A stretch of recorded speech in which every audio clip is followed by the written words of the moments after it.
biasa ya, tapi mungkin ada kalau Bu Emma ini jangan ditanya, dia semua yang digital itu semua di ini dulu. Saya buka ya, saya ngadep sini aja karena ngadep situ tuh langsung kena itu semua. Nah, Bapak Ibu kalau yang belum pernah misalnya pakai Padlet, sudah masuk belum ke Padletnya? Sudah semua ya? Nah, nanti kalau mau mendownload, Bapak Ibu klik saja ini. Diklik. Oke.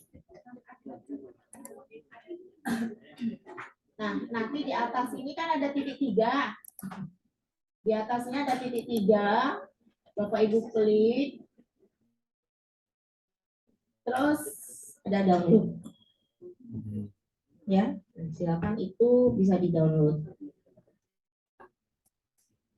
Nah, kemudian pokoknya yang di panduan yang saya naruh di seksi atau di bagian panduan kurikulum merdeka ini naskah atau dokumen wajib yang harus dibaca oleh semua guru di sekolah yang melaksanakan kurikulum merdeka. Mulai dari regulasinya ini Kepmen 262, lalu di bawah Bapak Ibu scroll ke bawah ya, di sini kan bisa ditarik naik turun ini di setiap bagian. Nah, di bagian bawah itu ada panduan pembelajaran dan asesmen yang 2022. Karena ini 2 kali terbit, ada yang 2021 itu tidak dipakai lagi karena banyak perubahannya.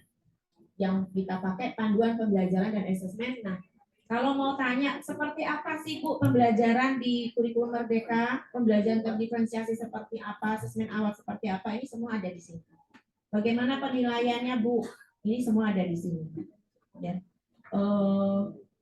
Tidak ada KKM, lalu gimana caranya Bu kita menilai? Ini semua sudah diceritakan di panduan ini. Ya, silakan dibaca aja. Gimana nyusun rubriknya dan segala macam. Kemudian ini yang ingin Bapak Ibu bahas hari ini, project.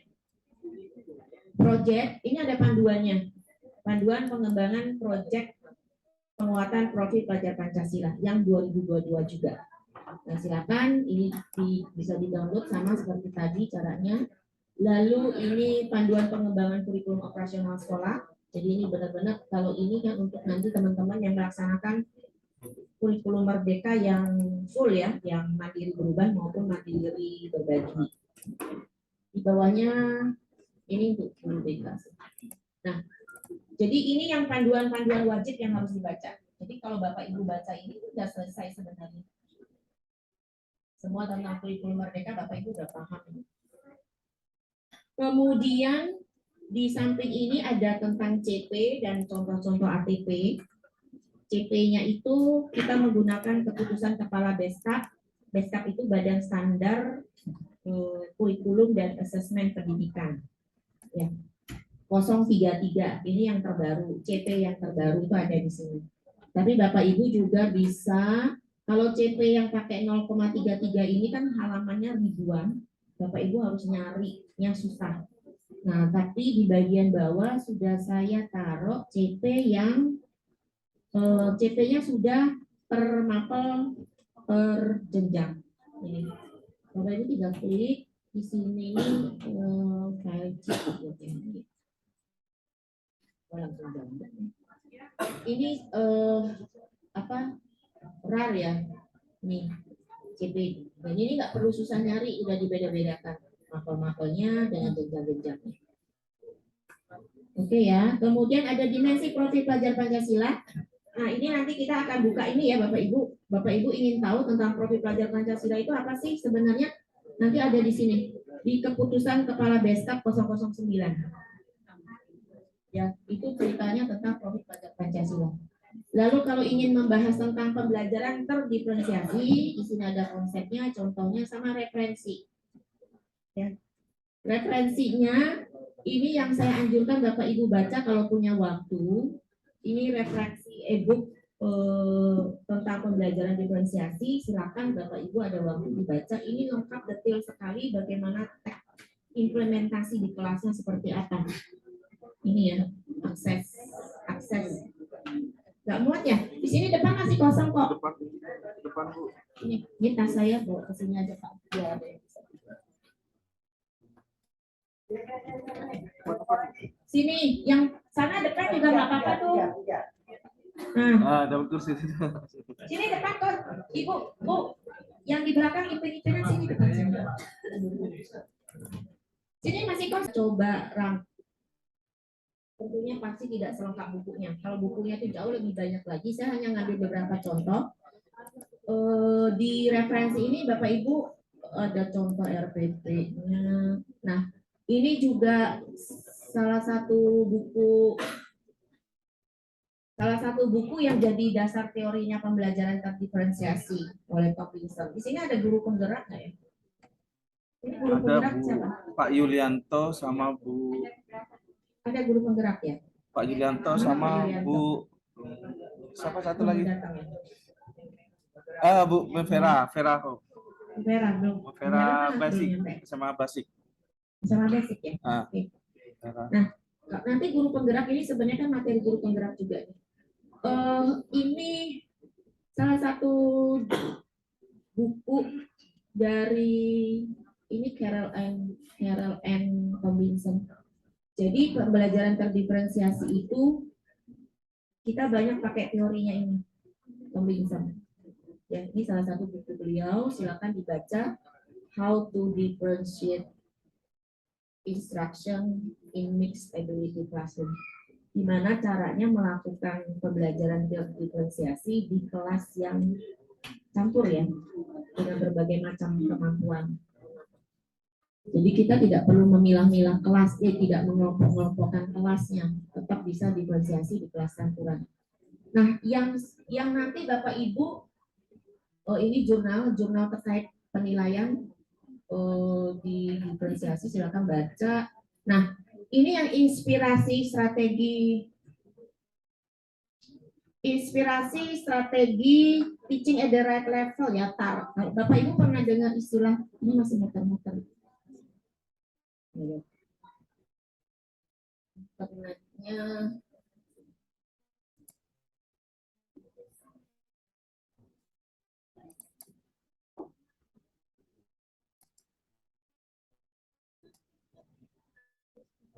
ya, silakan dieksplor saja deh Bapak Ibu ya. Jadi oke, nah ini yang strategi TAR. TAR itu teaching at the right level. Bapak Ibu pernah dengar teaching at the right level? Teaching at the right level itu bagian dari pembelajaran, sama dia dengan pembelajaran terdiferensiasi ya. Nanti kita akan coba kalau memang ada waktu kita diskusikan teaching at the right level ini, karena ini matematika ini penting nih. Guru matematika ini saya mungkin akan ngajak Bapak Ibu diskusi banyak karena kita banyak problem di matematika. Abstrak Bu kalau ya, matematika. Kita banyak masalah di matematika, dan ini yang kita coba minta tolong guru matematika memutuskan rantai ini. Kayaknya guru matematika yang harus bisa ya, memutuskan rantai apa ya, maksud saya ini rantai yang nggak ada kesudahannya kalau tidak kita segera lakukan tindakan. Kalau hanya terus jadi bahan keluhan, bahan diskusi aja, terus nggak ada actionnya, nggak selesai-selesai. Oke, kemudian ini ya terkait referensi, ini S-Breaking. Oke. Jadi ini beberapa bahan ya, silakan ditelusuri sampai ke ada tentang bagaimana menyusun asesmennya, contoh lembar kerja, contoh RPP yang ada terdiferensiasi dan segala macam. Ya, oke. Nah, jadi Bapak Ibu yang baru datang, Padlet yang tadi saya sajikan itu Bapak Ibu bisa temukan di sini. Di atas meja ini diklik ya, Bapak Ibu yang baru datang kan, karena lumayan cukup banyak tadi yang baru datang. Ini file PDF-nya sudah dikirim di WA grup Bapak Ibu oleh Kak Isa. Jadi materinya itu semua tersimpan di sini. Di kelas saya namanya kelas virtual ini ya. Di sini. Kalau yang mau lebih suka di Drive di tumpukan buku ini, tapi mohon maaf Drive ini kayaknya saya jarang update ya. Kalau Padlet yang sering saya pakai, ini yang sering saya update isinya. Lalu Bapak Ibu bisa, di sini ada video-video. Ini video tentang sekolah hewan. Ini video, kalau ini videonya tentang feedback sih, gimana caranya memberi umpan balik. Lalu ini pojok baca digital, pojok baca maya. pojok baca digital yang Bapak Ibu juga bisa klik. Ini ada beberapa referensi yang mungkin bisa juga Bapak Ibu baca kalau ada waktu luang, tapi mungkin mohon maaf ini yang belakangan termasuk yang paling jarang saya update. Depan sini Bu. Depan sini Bu. Dari belakang saja masuk.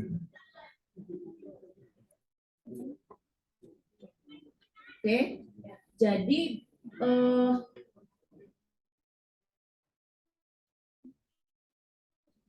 beberapa bahan saya masukkan ke sini ya Bapak Ibu, nanti bisa cari ya. Dan beberapa kegiatan, jadi mungkin ini Bapak Ibu juga bisa lakukan untuk mendokumentasikan kegiatan pembelajaran Bapak Ibu. Ya, misalnya mulai dari RPP-nya sampai bagaimana kegiatan pembelajaran di kelasnya, Bapak Ibu punya foto-fotonya atau videonya, lalu Bapak Ibu punya bahan ajar, lembar kerja, hasil kerja anak, Bapak Ibu bisa kumpulkan jadi satu file PDF, lalu Bapak Ibu upload di Flip HTML5. Nah, nanti Bu Emma tuh udah bisa. Ya, nanti Bu Emma suruh ajarin. Ya, sudah diajarin ya? Sudah ya? Ini sudah semua oke. Berarti nggak masalah lagi. Tinggal mengeksplor lagi. Oke. Oke, nah sekarang saya ini ngajak ke Bapak Ibu ya, karena ini kan kita beragam ya. Siapa yang sekolahnya melaksanakan kurikulum merdeka? Coba katakan. Yang kurikulum merdeka. Oke, Ibu dari SMA 12 ya. 12. Bapak dari? 25 sekolah penggerak. Oh, sekolah penggerak. Nah, harusnya sekolah penggerak nanti bisa berbagi ya, Pak. Siapa? Pak Diki ya. Nanti bisa berbagi ya. Kan kalau mau project ini sebenarnya teman-teman dari sekolah penggerak aja yang suruh cerita. Ibu? Sama. Ibu siapa namanya? Bu Reza. Oke. Pak Diki, Bu Reza. Ini PSP angkatan 1 nih yang harusnya suruh jadi narsum praktek baiknya ini teman-teman ini. Siapa lagi? Harusnya banyak ya si Panji semua ya. SMA 3. Nah, lagi nulis.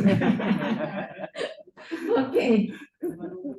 SMA 20. Ya, baru tahun ini. Tapi kan sudah dapat duluan materinya. Kan sudah jalan, sudah mulai jalan kan. Ya. Terus kalau SMA 2 itu mandiri belajar. Siapa lagi nih? Di sini. Kok sebanyak ini cuma berapa orang ya? Harusnya banyak ya. SMA 14 sendiri kan Pak Togar. Gitu kan. Oke. Nah, saya mau mulai dari mana ya? Sana banyak banget ya. Oke. Nah, saya mengajak ini Bapak Ibu melihat ini. Ini yang saya tampilkan ini aplikasi apa Bapak Ibu? Nah, oke. Nah, saya tadi kembali ke Pak Elmi tadi. Siapa di antara Bapak Ibu yang sudah menyelesaikan satu modul misalnya di pelatihan mandiri PMM yang di sini ya? Yang di sini udah banyak pelatihan mandiri yang menyelesaikan satu modul siapa? Udah banyak Bu. Oh, satu modul nggak ada. 2 modul Bu Emma. 3 modul ini karena 3 modul nggak ada karena semua sudah 8 modul kah? Hah? Ya sekarang nambah 10 tanda literasi. Ibu? Oh, udah. Oh, 8 disiapkan semua. Tuh, SMA 12 memang kenceng kalau saya lihat datanya ya. Terus yang paling tinggi 8 modul. Jadi tadi 2, hitungan modulnya. 1 nggak ada, 2 ada. Terus langsung 8. 3, 4. Yang 3 modul? 5. 4, 5, nggak ada. Dia yang ada aksi nyata kan? Kenapa Pak? Yang di aksi nyata. Tidak, saya juga nanya sampai ke aksi nyata ya. Menyelesaikan modulnya saja dulu. Oh banyak Bu. Sudah nonton videonya maksudnya. Enggak sampai aksi nyata sih. Saya nggak nanya sampai aksi nyata. Ada 5. Ya. 4. Nonton videonya saja dulu sama mungkin sudah proses. Videonya aja dulu deh. Belum proses juga nggak apa-apa. Siapa yang sudah nonton videonya itu sampai tadi 8 modul. 3 modul ada? 4? 5? Nggak ada. Ceritanya. Jadi 2 sampai 8. Jadi yang lain, Pak Panji udah berapa modul? Astaga. Ada kasidah. Ada dong, Bos. Jangan-jangan belum login. Sekarang saya tanya. Kalau yang login, yang sudah login siapa saja? Yang sudah login aja ke PMM. Sudah masuk Sudah itu. semua. Semua sudah. Semua sudah. Ada yang hadir di sini yang belum masuk ke PMM? Belum. Oke. Kenapa belum? Oh, belum ada akun itu guru baru. Belajar ID, akun belajar ID. Sudah diajukan sama sekolahnya ya? Masih nunggu ya? Oke, nah yang kalau memang belum punya akun belajar ID ya mau nggak apa boleh buat ya, masih menunggu akun ya. Jadi Bapak Ibu, kenapa saya awali dari sini? Karena gini Bapak Ibu, untuk sekarang, kondisi sekarang ya Bapak Ibu harus tahu ini. Nah, ini kebaca nggak ya? Jadi yang sekarang terjadi itu bukan hanya perubahan di kurikulumnya saja. Ya. Jadi yang sekarang terjadi itu bukan hanya perubahan kurikulum, tapi termasuk ada perubahan strategi pelaksanaan kurikulumnya. Implementasi kurikulumnya itu strateginya berubah. Kalau dulu yang namanya kurikulum berubah itu serentak semua. Ya kan? Kurikulum 2006 semua sekolah langsung serentak jalan. Kurikulum 2013 serentak jalan, walaupun sempat balik lagi, sempat aja nggak balik gitu ya. Tapi semua serentak. Nah sekarang untuk kurikulum Merdeka strateginya nggak sama. Ya, pertama tidak serentak, bertahap. Yang mau jalan silakan. Yang belum mau nggak apa-apa. Mau nunggu sampai 2024, nunggu ganti pemerintah, siapa tahu berganti boleh silakan. Nggak ada yang maksa. Ya, karena kan ada yang sebagian berpikirnya begitu ya. Nunggu aja lah, daripada kita capek-capek nanti 2024 siapa tahu ganti. Gitu kan. Nah, jadi nggak ada paksaan di sini. Silakan berdasarkan kesiapan. Oke, Bapak masuk sini. Wah, luar biasa nih matematikanya. Penuh. Sini Pak. Sini depan. Sini masih bisa 3 orang nih. Masuknya di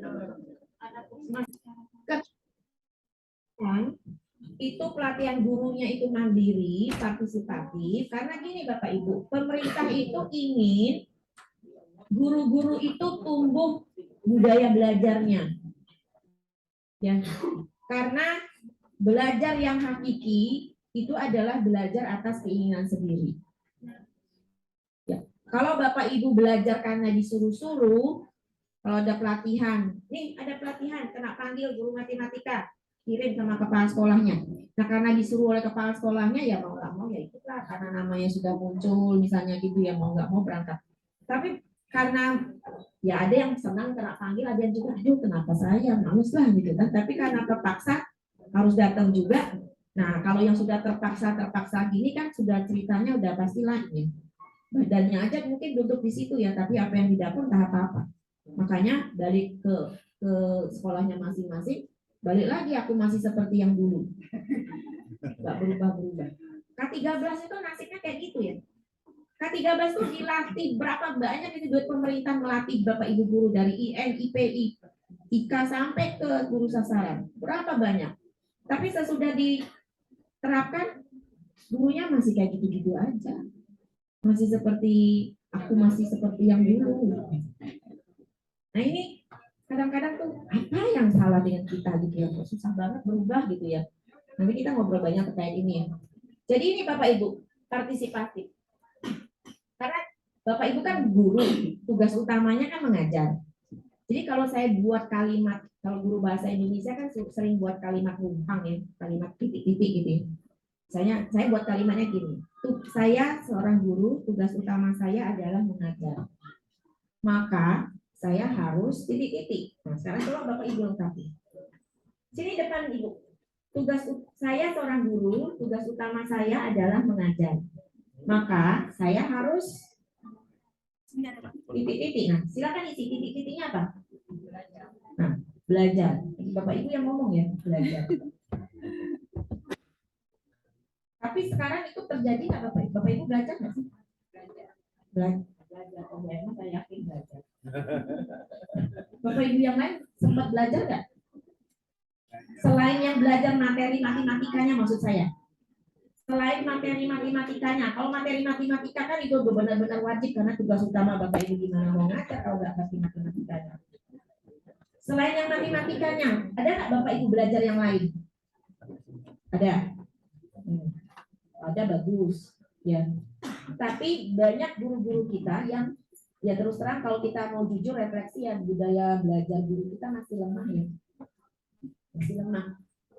Contohnya saja ya, contohnya peraturan tentang pendidikan yang terkait dengan tugas kita langsung, misalnya SKL, standar isi, standar proses, standar penilaian yang lama, itu yang lama sudah dicabut pun ada guru yang belum pernah baca, ya kan? Bapak Ibu pernah baca SKL nggak yang lama? Standar kompetensi lulusan? Nggak pernah. Standar isi pernah baca nggak? Yang lama? Nggak pernah. Udah dicabut. Saya udah ganti yang baru, yang dicabut itu belum pernah dibaca. Ya. Jadi nanti sudah muncul yang baru, silakan Bapak Ibu eksplor ya. Udah. Jadi ini kenapa saya mengarahkan Bapak Ibu di awal itu ke PMM. Karena memang begitu strateginya Bapak Ibu sekarang ya. Jadi Bapak Ibu jangan menunggu-nunggu lagi karena tidak ada. Bapak Ibu masih diberi kesempatan bagi sekolah yang belum melaksanakan sekarang. Masih ada waktu sekarang 2022, 2023, nanti 2024 semua sudah harus kurikulum merdeka. Jadi Bapak Ibu masih punya waktu hampir 2 tahun, 1 tahun lebih untuk belajar. Ya, yang belum mendaftar ya sekolahnya belum mendaftar. Tapi sekolahnya yang sudah mendaftar itu belajar sambil melaksanakan. Ya, sambil jalan sambil belajar. Nah, kalau yang belum punya kesempatan belajar 1 tahun lebih. Jadi manfaatkanlah sehingga nanti 2024 Bapak Ibu nggak bertanya-tanya lagi seperti apa karena semua sudah ada di PMM. Jadi ini strateginya Bapak Ibu. Sumber utamanya di PMM, lalu ada webinar. Di PMM itu juga ada webinar. Ya, webinarnya yang dari pusat itu ada di PMM. Bapak Ibu sudah ada yang pernah ikut webinar yang di PMM belum? Ya. Jadi Bapak Ibu yang sudah menyelesaikan modul-modul boleh daftar webinar. Tapi ada webinar yang ketika Bapak Ibu mau daftar, mau ikut nggak bisa karena ada modul tertentu yang harus diselesaikan dulu sampai post-testing. Baru bisa ikut webinar itu.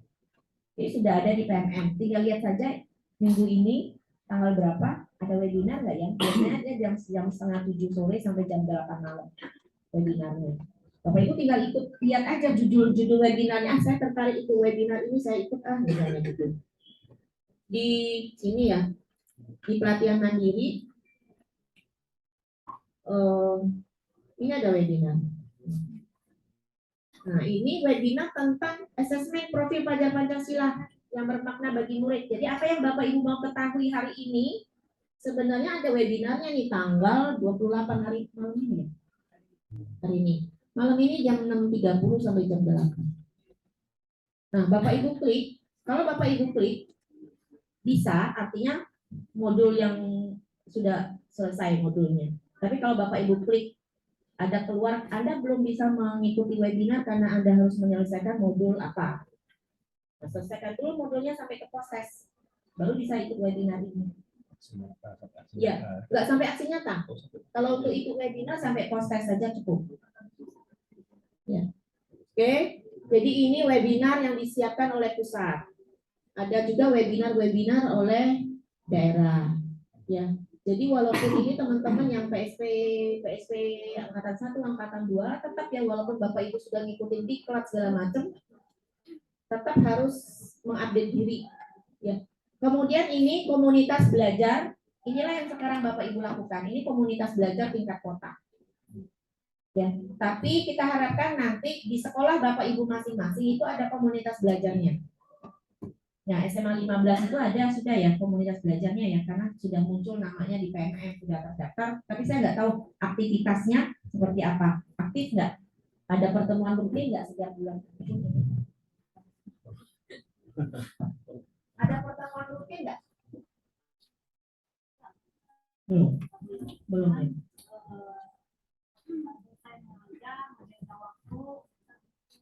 Oke, oh masih informal lah ya, apa-apa.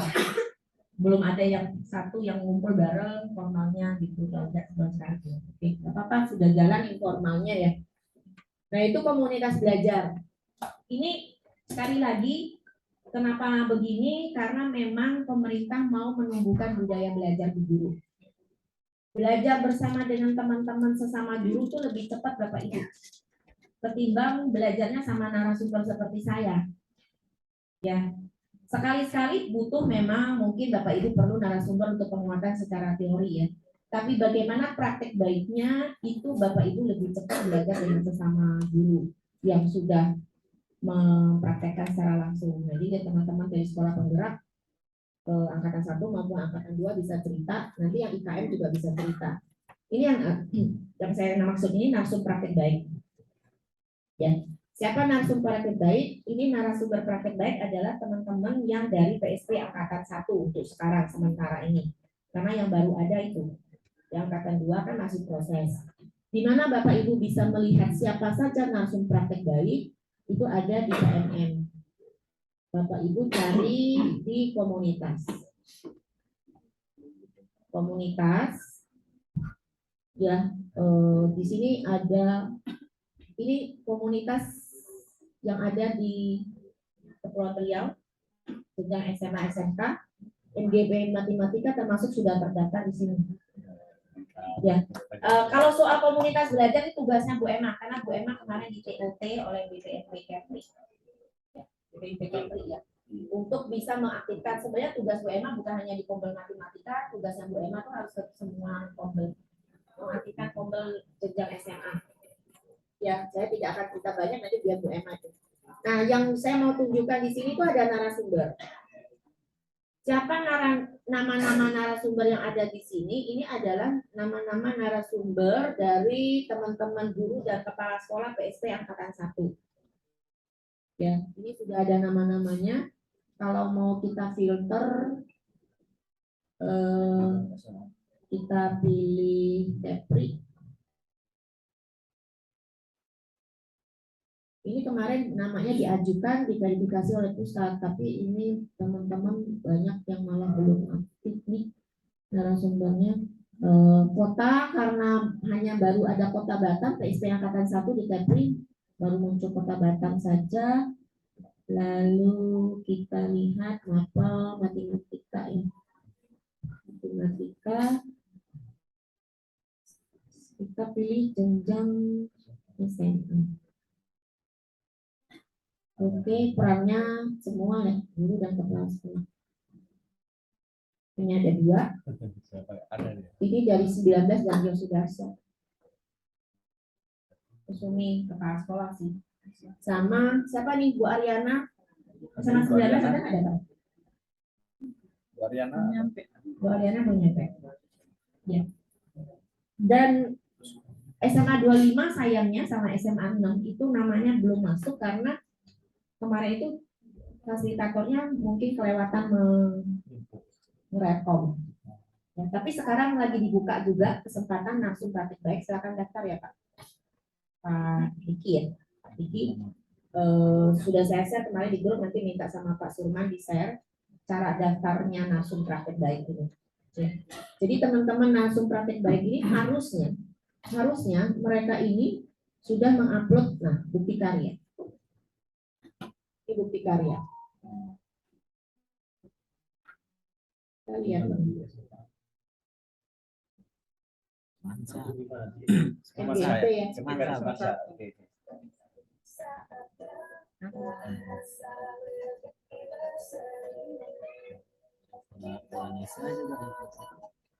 Di Semasa kemarin beliau sosialisasi ya. Sosialisasi juga. Nah, Bu Sumi ini kayaknya belum. Bu Sumiati Ada praktik. tapi kita ada jadwal Bu Sumiati Ada ya. Oke, ya undang beliau ya untuk biar cerita ya. Terkait kurikulum Merdeka itu lebih baik memang teman-teman yang sama. Oke. Nah, kemudian kalau nanti Bapak Ibu sudah selesai, ini pelatihan mandirinya sudah selesai, ya. Saya sarankan Bapak Ibu nanti nonton juga yang di sini. Video inspirasi ini banyak sekali materi bagus. Jadi kalau teman-teman yang belum punya kesempatan untuk bergabung ke guru penggerak, bukan berarti kita nggak bisa belajar materi guru penggerak. Ya, materi guru penggerak itu semua ada di sini. Cari yang seri guru penggerak. Ini videonya bagus-bagus Bapak Ibu. Saya aja sering lihat ini ya. Kadang-kadang ini misalnya, kalau Bapak Ibu punya keluhan tentang misalnya gimana sih menumbuhkan karakter anak-anak, gitu ya. Nah, ini manajemen kelas, ini pokoknya bagus-bagus semua deh. Saya khususnya misalnya ini tentang ini yang sering jadi keluhan ini. Karakter. Banyak sekolah yang ribut. Anak-anak sekarang susah karakternya gini. Saya bilang, Bapak Ibu coba belajar di sini. Mengajak kesadaran ini juga bagus, di mana ngajak anak untuk bisa fokus dan mengendalikan diri. Etika pengambilan keputusan juga bagus. Coaching dalam pembelajaran ini juga bagus.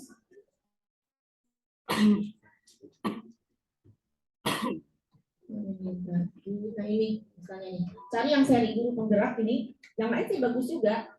Tapi ini maksud saya kalau Bapak Ibu mau belajar yang dipelajari oleh guru penggerak ya ada di sini semua. Ini yang membentuk karakter. Ini kan ada misalnya diagram identitas gunung es, fina, step kerja otak, posisi motor dulu sampai praktek baik disiplin positif. Jadi, ini silakan. Masih ada dua sini. Situ di lorong itu. Lewat belakang. Absen dulu. Oke, tempatnya lambat. Nah, di sini Bapak Ibu, kalau saya ngobrol dengan guru, ujung-ujungnya kan tentang pembelajaran, ujung-ujungnya tuh gurunya ngeluh, Bu, terapkan ini nggak jalan, terapkan ini jalan karena nggak bisa jalan karena masalah karakter misalnya. Nah, saya bilang Bapak Ibu coba belajar mengupdate diri ya. Jadi Bapak Ibu jangan samakan lagi seperti kita dulu diperlakukan oleh guru kita. Terus Bapak Ibu menerapkan hal yang sama dengan murid-murid Bapak Ibu sekarang. Itu nggak bisa lagi. Karena yang kita hadapi adalah berbeda. Murid yang kita hadapi berbeda dengan kita dulu zaman kita sekolah. Ya, tantangannya sekarang sudah luar biasa. Anak-anak ini waktu kita kalau zaman saya aja sama PLI masih jauh lah ya kayaknya di bawah saya kan. Zaman saya aja misalnya TV itu waktu saya SD misalnya TV-nya itu masih hitam putih yang ada TPI, TVRI, TVI yang siarannya cuma kadang-kadang cuma ada hari-hari tertentu gitu ya. Dan isinya tuh cuma pendidikan atau yang ada film India paling hari Minggu. Oke, itu isinya siaran pendidikan semua. Nah sekarang Bapak Ibu yang kita hadapi anak-anak itu dengan satu klikan saja di gadget dia sudah bisa kemana-mana, sudah bisa melihat apapun. Ya, tantangannya luar biasa Bapak Ibu. Karena itu Bapak Ibu untuk jadi guru di zaman sekarang, Bapak Ibu harus banyak belajar. Saya aja ketika belajar ini saya menyesal. Kenapa sih baru dikasih sekarang gitu ya kita gitu ya. Andaikan ilmu ini saya dapat dulu, saya bilang gitu. Mungkin ketika saya jadi guru dan ketika saya jadi kepala sekolah di SMA 16, beberapa keputusan yang saya ambil itu akan berbeda. Misalnya keputusan mengeluarkan anak, keputusan meninggalkelaskan anak. Kalau mungkin saya sudah tahu tentang ilmu-ilmu ini, keputusan yang saya ambil mungkin akan berbeda. Jadi ya nggak perlu disesali karena ya berarti waktu itu ilmu kita belum cukup. Ternyata Bapak Ibu, kadang-kadang yang kita anggap kebenaran, kadang-kadang kan kita suka ngotot ini yang paling benar gitu ya. Tapi kalau kita pikir-pikir Bapak Ibu, kebenaran itu nggak ada yang hakiki kecuali milik yang di atas. Ya, kebenaran ukuran manusia itu nggak ada yang hakiki. Yang hakiki itu hanya kebenaran yang di atas. Karena itu, ketika ngambil keputusan menurut kita itu sudah yang paling benar, tapi ternyata Bapak Ibu 1 jam kemudian, mungkin berapa menit kemudian sesudah kita memutuskan sesuatu, Berapa menit kemudian, 1 jam kemudian, mungkin 1 bulan kemudian, atau 1 tahun kemudian, atau berapa tahun kemudian, ternyata kita sadari itu keputusan yang enggak tepat. Seiring dengan berkembangnya pemahaman kita, seiring berkembangnya dengan pengetahuan kita. Karena itulah kenapa Bapak Ibu kita harus terus belajar. Saya yakin dan percaya Bapak Ibu semua yang hadir di sini adalah guru-guru matematika yang baik, yang luar biasa, yang berdedikasi, ya. Tapi kita harus belajar jadi guru yang lebih baik lagi, lebih baik lagi, lebih baik lagi. Karena zaman terus berubah, anak-anak yang kita hadapi itu berubah. Tidak sama seperti kita dulu. Jadi jangan samakan, Bapak Ibu janganlah yang menerapkan hal yang sama yang dilakukan oleh guru kita ke kita, lalu kita terapkan ke anak-anak yang sekarang, itu nggak tepat. Kalau tadi Pak Elmi membuka ngomel, ada nggak sampai anak-anak ngomong, ada nggak tempat yang tidak ada omelan? Ya, nanya ke anak-anak itu kan bagus tuh Pak Elmi ya, melakukan dengar suara anak-anak. Di kurikulum Merdeka itu kita harus dengar suara anak, karena anak itu adalah yang pusatnya kurikulum, maksudnya core bisnisnya, urusan inti, urusan sesungguhnya di sekolah itu tuh siapa? Anak ya. Yang harus kita urusin sebenarnya tuh anak, yang harus jadi prioritas utama. Karena itu dengarkan suara anak-anak. Kalau sudah sampai anak ngomong, sampai ada nggak tempat yang tidak ada omelan? Di rumah, nggak omel. Datang ke sekolah, niatnya mau belajar, dengar omelan guru. Dan menurut si guru, mengomel itu adalah bagian dari pendidikan karakter. Benar atau benar? Benar atau benar? Ternyata strategi pembinaan karakter yang dikenal oleh guru kita itu mengomel. Mengomel, memberi nasihat sih intinya. Tapi apakah memberi nasihat mempan, Bapak Ibu? Bapak Ibu sudah, saya tuh sudah mati-matian pendidikan karakter. Udah mati-matian ngasih nasihat, anak itu nggak berubah-berubah juga. Karena nggak bisa dengan cara seperti itu Bapak Ibu anak sekarang. Memberi nasihat itu kalau udah apalagi nasihatnya itu sambil ngomel ya udah. Nah ini yang Bapak Ibu harus belajar ya. Jadi saya tidak sambil nanti kita ke profil belajar Pancasila. Bapak Ibu kenali ini. Sebenarnya seperti apa sih kita sebagai guru harus menempatkan diri supaya kita bisa mengontrol anak. Itu ada di video yang nomor 1.4. Posisi kontrol guru. Ya. Video 1.2 itu yang diagram identitas gunung es, itu ceritanya adalah Bapak Ibu dikenali diberi pemahaman bahwa sebenarnya saya yang nampak ini, Bapak Ibu melihat perilaku saya sehari-hari itu hanyalah 20%-nya saya. Semua orang ini yang kita lihat sehari-hari, Pak Elmi sehari-hari, Pak Isa sehari-hari, itu hanyalah 20%-nya yang muncul dalam perilaku tindakan nyata sehari-hari. Tapi 80%-nya saya itu ada di bawah kesadaran saya. Yang kadang-kadang saya sendiri juga enggak. Ada yang hal saya tidak pahami tentang diri saya. Bisa ada berapa persennya yang mungkin saya sendiri juga tidak paham. Ternyata setelah kita refleksi sendiri, ini ya saya.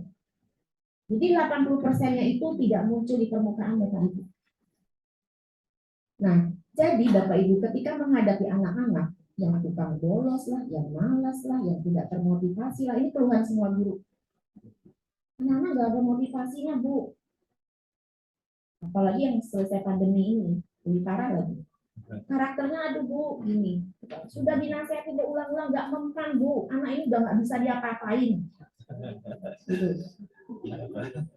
Ya.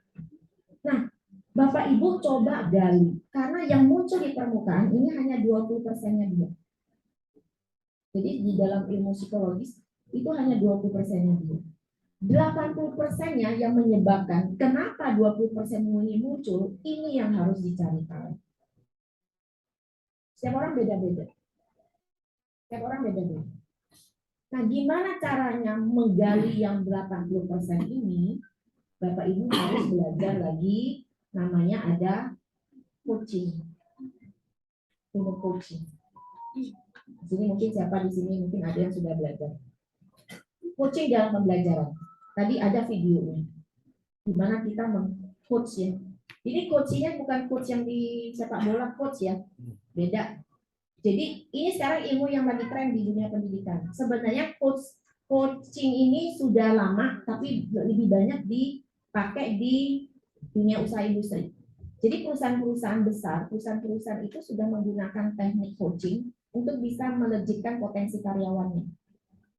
Nah sekarang kita guru penggerak, sekolah penggerak itu mulai dikenali dengan ilmu coaching. Kepala sekolah itu wajib harus punya ilmu coaching. Mengcoaching gurunya, mengcoaching siswanya. Guru mengcoaching muridnya. Jadi kalau di coaching Bapak Ibu sifatnya menggali. Ya, kita tuh menggali kemampuan, bukan kemampuan, termasuk kemampuan. Menggali apa sih yang membuat anak itu punya masalah di sini. Nah, cara kita menggali itu hanya lewat pertanyaan. Jadi kita hanya menanyakan aja, tanya terus. Karena itu guru itu harus punya keterampilan membuat pertanyaan. Dan ada hal penting di coaching ini adalah kita nggak boleh punya judgement ya ke anak. Seberapapun anak itu bikin masalah, Bapak Ibu ketika melakukan coaching ke anak, ini judgement-nya semua harus dihilangkan. Kita harus benar-benar netral. Jadi ketika ngomong sama anak ini, kalau dia ngomong dia jawab ini, misalnya dalam hati kita ngebatin gini, alah, kali dia bohong lagi. Paling alasan apa lagi yang mau dia pakai. Kalau masih ada yang seperti itu dalam pikiran kita, itu namanya judgement ya. Anak itu ngomong apapun kita nggak akan masuk. Dan tidak akan tergali yang 80% di bawah itu nggak akan keluar. Dia pasti akan keluar. Karena ketika judgement ini muncul itu akan nampak.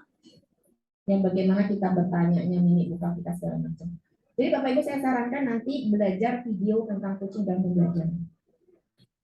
Kita tidak memberikan solusi kepada si anak, kita menggali, menuntut dari pertanyaan sampai anak itu menemukan solusinya sendiri. Dan satu pertanyaan yang disarankan tidak dipakai di coaching adalah kata tanya mengapa atau kenapa. Jadi misalnya nih ada anak yang sering telat kan, dia sering telat. Terus biasanya kan kita pasti nanya, kenapa kamu telat gitu kan? Mengapa kamu telat? Nah, kalau pakai ilmu coaching, mengapa itu dihindar, jangan pakai. Jadi nanyanya pakai, misalnya gini, saya ganti ya pertanyaan tadi, kenapa kamu telat gitu ya? Saya ganti dengan pertanyaan, apa yang membuat kamu terlambat? Maksudnya kan sama ya, tapi kata tanya yang kita gunakan itu memberikan ini yang berbeda ya. Bapak Ibu terasa nggak bedanya ketika saya tanya menggunakan kata tanya mengapa? Mengapa kamu telat? Atau kenapa kamu terlambat? Dengan kata tanya, apa yang membuat kamu terlambat? Beda nggak sih?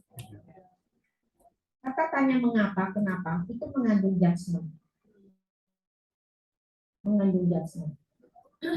Ya, jadi kalau kenapa kamu telat? Biasanya kalau ada judgement di situ, anak akan menutup diri. Nah, ini Bapak Ibu pelajari di teknik coaching. Ya, jadi kenapa saya menyarankan Bapak Ibu belajarlah di PNM karena ini ilmunya banyak sekali. Ya, pelan-pelan ya, karena banyak nih ya. Saya justru pengen belajar ini semuanya. Ini rupanya ada ini. Oh, ini rupanya ada ini. Ya, final eskalator kerja otak. Jadi yang namanya mengomel itu kenapa nggak mempan, memberi nasihat itu kenapa nggak mempan, karena Bapak Ibu tuh gini, cara kerja otak, kita itu kan kalau manusia itu di biologi itu dikenal sebagai hewan. Jadi dikenal sebagai hewan, memang hewan ya maksudnya. Kita itu kalau manusia di biologi dipelajari sebagai hewan, karena kita memang hewan. Yang membedakan kita dengan hewan kan hanya satu ya, otak besar kita bagian depan yang mengatur soal akal budi. Itu aja bedanya. Hewan nggak punya itu, kita punya itu. Nah, yang lain sama. Jadi ketika otak besar kita yang bagian depan ini yang mengatur akal budi itu tidak bisa kerja dengan baik, 1 detik, 2 detik saja ini nggak bisa berfungsi dengan baik, ya hilang. Kita tuh sama dengan hewan. Makanya jangan heran manusia bisa melakukan hal-hal yang dilakukan oleh hewan. Karena 1-2 detik ini saja fungsi otak yang di depan ini, otak besar yang bagian depan yang mengatur tentang akal budi itu hilang. Nah, Bapak Ibu, kita semua punya itu. Kita punya otak hewan, kita punya otak manusia yang di depan ini. Nah, Bapak Ibu, ternyata setelah dipelajari ini, ya ini orang psikolog yang belajar. Otak hewan dengan otak manusia itu kerjanya berlawanan. Otak hewan itu insting. Jadi secara alamiah dia akan muncul terus. Secara alamiah. Tapi kalau otak manusia itu yang mengatur akal budi itu nggak insting. Akal budi itu nggak insting. Tapi untuk bisa keluar ini fungsi otak mengatur akal budi itu perlu energi ekstra.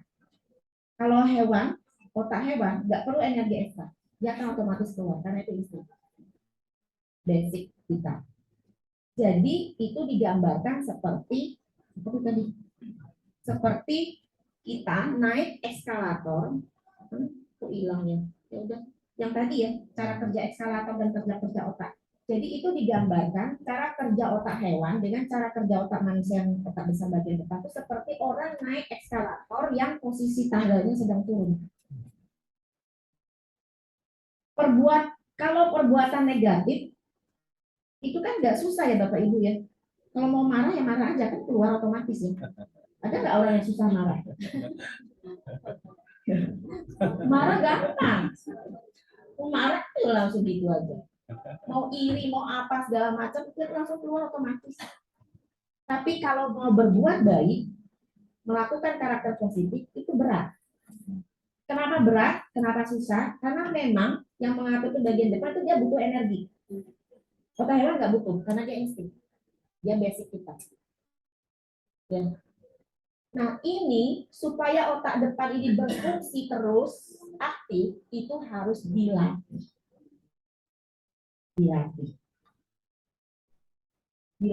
diberi rangsangan untuk bisa keluar kerja, bisa aktif. Karena itu kan dari kecil kan, jadi karakter baik itu tidak otomatis terjadi ya, itu harus dilatih. Bahkan mungkin kalau dari bayi dalam perut, jadi supaya ini lebih aktif, lebih cepat, dan terbiasa aktif terus. Kalau ini lama tidak difungsikan, ya udah yang keluar itu yang hewaninya terus. Nah ini perlu energi Bapak Ibu, karena perlu energi itu kita perlu latih dan perlu membuat rangsangan supaya ini bisa dipakai. Tapi caranya bukan dengan omelan, nggak akan asik. Ya, nah belajar banyak lagi guys, saya nggak akan cerita tuntas semuanya, belajar di situ, disiplin positif segala macam. Gimana sih sebenarnya memberi sanksi? Sanksi itu sebenarnya bagus atau enggak gitu ya? Jadi disiplin positif nanti di situ disampaikan. Sebenarnya kita itu harusnya bukan sanksi yang diberikan kepada anak, tapi konsekuensi. Jadi kalau misalnya anak numpahkan ngotorin sofa, numpahkan air di sofa, bukan anaknya yang dijemur. Kalau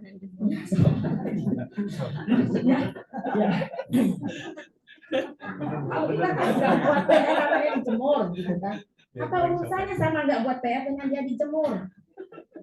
Nggak nyambung sanksinya maksudnya. Kalau disiplin positif itu dia yang harus namanya konsekuensi bukan sanksi. Dia nggak ngerjakan PR berarti ya caranya mengajarkan dia ya tentang PR-nya. Dia disuruh apa tentang PR-nya. Kalau dia numpahkan air ngotorin sofa, jadi dia suruh tanggung jawab gimana dia harus bersihkan sofanya. Suruh dia jemur sofanya. Nah, itu disiplin positif. Jadi bedanya sanksi sama konsekuensi ini. Nah, banyak hal baru yang memang kita harus berubah Bapak Ibu, berubah. Ya, jadi kurikulum Merdeka itu sebenarnya intinya nanti bukan hanya merubah kurikulumnya, tapi ada hal mendasar yang harus kita rubah. Terutama mindset guru, mindset anak. Ya nanti saya ceritakan soal ini ya, mudah-mudahan kita nyampe ke sana. Oke ya. Itu udah Saya sih sebenarnya tadi ya, jadi udah oke ke PMM. Nah, saya ingin supaya ada interaksi dengan, karena ini berbagai macam teman-teman yang hadir di sini, ada yang sudah tahu, ada yang belum, ada yang sekolahnya sudah PSP, ada yang belum.